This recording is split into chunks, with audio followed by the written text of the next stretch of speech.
So now that The Strangers Chapter 1 has been released into theaters and I've had a chance to see it, I wanted to give you guys my thoughts on the franchise as a whole, as well as talk about the plan for this trilogy and the downfalls of being a content creator. Let's go.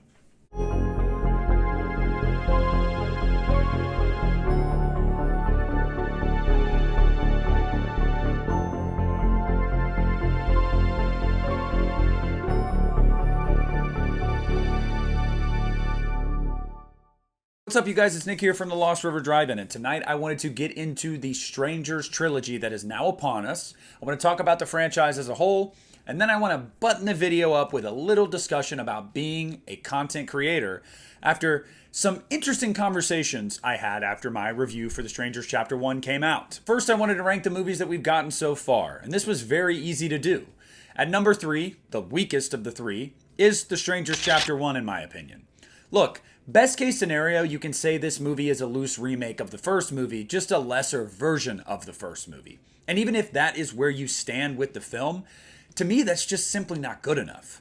See, the first movie, Brian Bertino did something that looked simple, as John Squires from Bloody Disgusting put it, but wasn't simple at all. And that was putting just two people, isolated, in a house, with very little dialogue and very little action taking place, and making the suspense, the fear, and the dread palpable. This movie tries to replicate that, but in my opinion, none of those aspects are there. It's not suspenseful. It's not scary. I don't feel for these characters. I'm not invested in what they're going through. And the stakes just simply aren't there because this is being billed as Chapter 1. And we know the other two have already been filmed. And we know that the lead actress is coming back for the next two movies.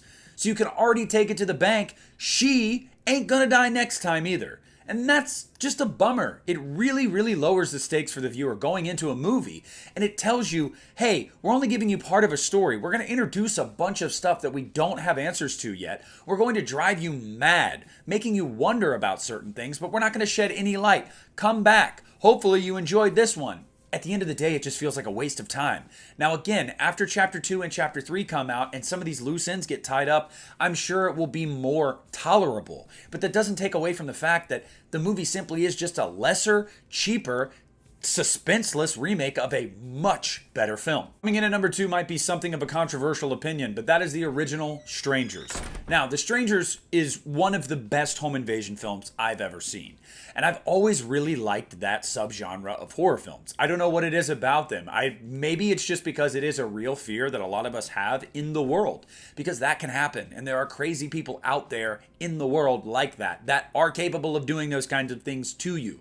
With a low body count, not a lot of dialogue, not a lot of backstory really, just a lot of inferences, but done incredibly well. Everything about the movie is riveting. To take so little and do so much with it. The strangers at multiple points throughout this movie are just in the background. Sometimes you have to look to see them, and that is so well done and so effective. They're not the center of attention. It's not this big action scene every time they're on there. They really nailed the suspenseful home invasion thriller to the best of their ability, and quite frankly, I think one of the best ever. The Strangers is a seminal classic in my opinion, and I think it's going to go down in history as one of the greatest home invasion thrillers we've ever had. And then number 1 is going to be The Strangers Prey at Night. Look, if you guys know anything about me, you know I've talked ad nauseum about how I saw the movie 3 times in theaters. I've been to the filming locations and did a video on it. It's a movie that has a very special place in my heart.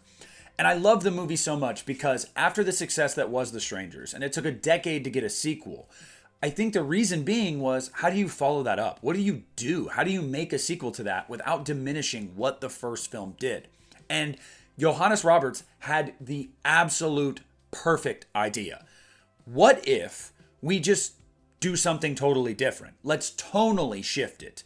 Let's not try to do the home invasion. Let's not try to follow Liv Tyler's character again and see where she is, and then the strangers hunt her down. No. Then it seems like it's personal. It seems like there's a motive here. No. Let's keep these as random killers killing just for sport. Put them in a new town with a new group of people and just let them hunt. And I love that about the movie. It does not diminish the first movie in any way whatsoever.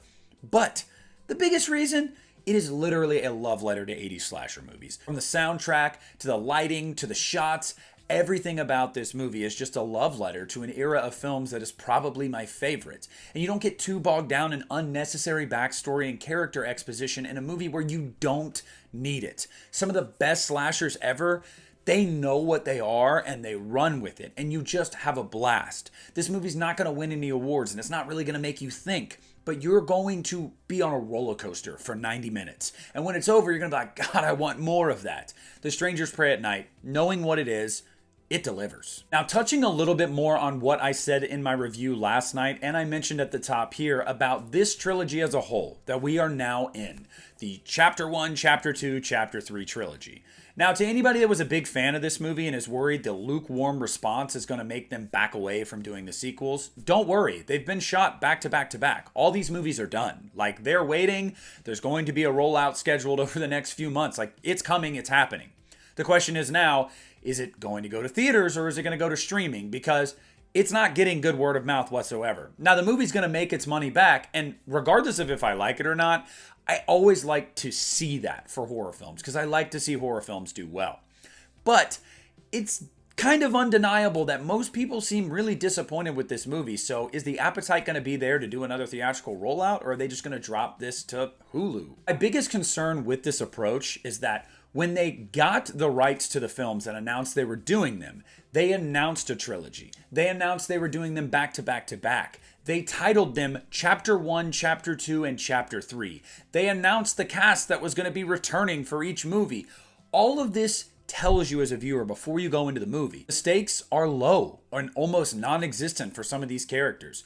You know you're going to get a lot of things presented to you, but not expanded upon. There's going to be a lot of questions. And it's almost going to feel like at times, like you almost wasted your time because it's like, well, why don't I just wait till the next two are out so I can watch them back to back to back and get all of that information. Now, do not misconstrue that as me saying that I want to know who the strangers are. I want to know why they're doing what they're doing. No, that is not what I want, nor is it what I'm saying. I'm saying it's what they're going to do. Clearly, if you've seen this film, a lot of things are very ominously put out there for you to ponder without explanation. You and I know they're going to answer those things. I don't want them to, but they're going to. So if that is the case, you are stringing the viewer along from the very beginning, and it's just frustrating. Look no further than Mission Impossible: Dead Reckoning Part 1. The movie underperformed at the box office because a lot of people were waiting for Part 2. You named it half of a story. People don't want to see half of a story. They want to see the full story. And when they're okay seeing half of a story is when they don't go into it knowing that that other half is coming soon. No, it is just the wrong tactic. It is the wrong approach to these movies. Now, I think that Renny Harlin is a good filmmaker. I do like Renny Harlin for the most part, but I don't know who was behind all of these decisions. But I just think from the very beginning, they were not great decisions. And I personally am probably more hopeful for Chapter 2 and Chapter 3 than I was before Chapter 1, believe it or not. Because I'm like, okay, well, maybe at least I'll get some of these answers since you've already presented them to me, that these questions, hey, we're going to expand upon this. So, all right, well, maybe you can do it effectively. But Chapter 1 just feels like filler. And that's not what I came for. The final thing I wanted to touch on in regards to The Strangers is specifically some of the pitfalls of being a content creator. Obviously, anytime you do a review, you get comments and you get people that have very colorful opinions. You post on social media and you get the same thing. That comes with the territory. That's the great thing about us being individuals. We all have individual opinions. We all form those opinions for ourselves and we speak them. We don't tell someone they're wrong. I mean, some of us do, and that's a dick move, but we just share our opinion. Another thing that is very important to me is to always make sure to tell people whether I liked a movie or didn't like a movie. I will always tell you, see it for yourself. Form your own opinions. Don't let other people influence your decisions. Notice, if you go in my comments of any of the reviews I've done for movies, I'm never telling people, yeah, oh my God, skip it. It's terrible. Don't waste your money. Don't waste your time. No, I almost always tell people, hey, see for yourself. Like, if you want to wait till it hits streaming because it is expensive to go to the theater nowadays, then hey, That is your right, and I don't blame you, but I hope you do check it out at some point. So I just feel like that's the right thing to do. Having said that, I'm always going to be honest. I'm always going to be unfiltered, and I'm always going to shoot from the hip. I'm going to tell you guys how I felt about a movie. Every time I go see a horror film in theaters, every single time, I do a review. Whether it's a short or a full-on review, I always give you guys my thoughts. One, because you guys subscribe to my channel because you want to hear my opinion on things. Clearly you like me to some degree, or some of you just hate watch. But either way, you want to hear what I have to say about it, to either get some information or to shit on me for my opinions. But it is incumbent upon me to be honest and tell you guys what I thought and why I felt that way. And I'm always going to do that. Where you lose yourself as a content creator or an individual as a whole is when you start to cater to certain voices, when you start to do certain things because you feel like people want you to do them, and it's not you being honest with yourself. You're not speaking your truth. You're not doing what you want to do, how you want to do it. I tell people all the time, whenever they ask me about becoming a content creator or being more active and present on social media, it is very important to always remember, stay you.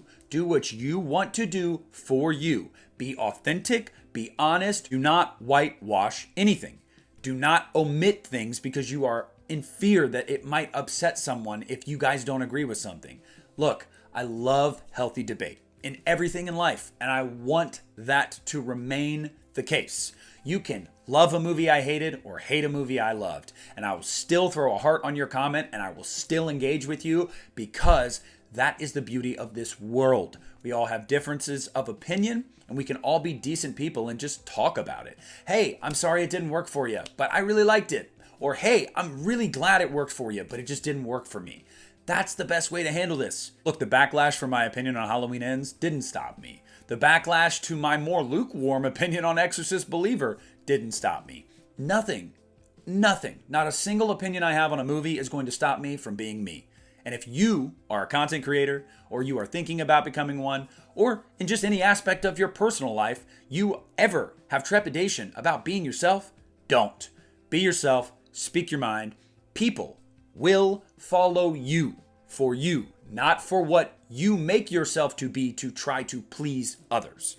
But rant over. So that is my thoughts on the first three Strangers films, the trilogy as a whole that we're now in the midst of, and a little back end about the authenticity of being a content creator and why it's so important. I want to hear what you guys have to say down in the comment section below about any of these topics I covered. I want to hear it, whether we have dissenting opinions or we agree. Let's discuss it down in the comment section. Make sure to leave a like on this video. Subscribe to my channel if you haven't already. Thank you guys so much for taking the time out of your evening to spend a little bit of time at the drive-in. This is Nick, and I am pulling out.